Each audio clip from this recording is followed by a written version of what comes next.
Welcome to another Second Master's Secrets. I'm starting off today in a place that will be familiar to many of you. But rather than that way, I'm going to take a look at the back of the assembly hall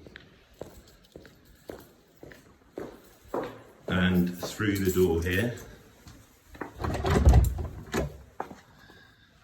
I wonder if any of you have ever noticed that there is a keyhole in the floor.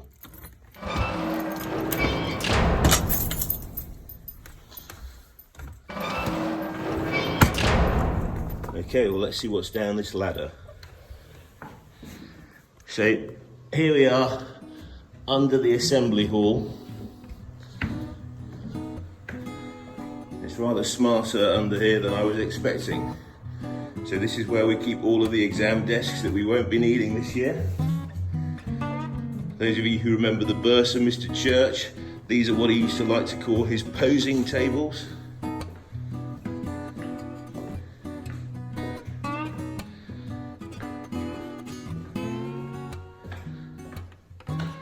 Just more storage over here. Now, unfortunately, I can't go into this bit here, but many of you will have heard about the famous RHS tunnels, and I think this is the start of one of them. I hope you've enjoyed another chance to look into a hidden part of RHS, and I hope you'll join me again soon. Bye bye.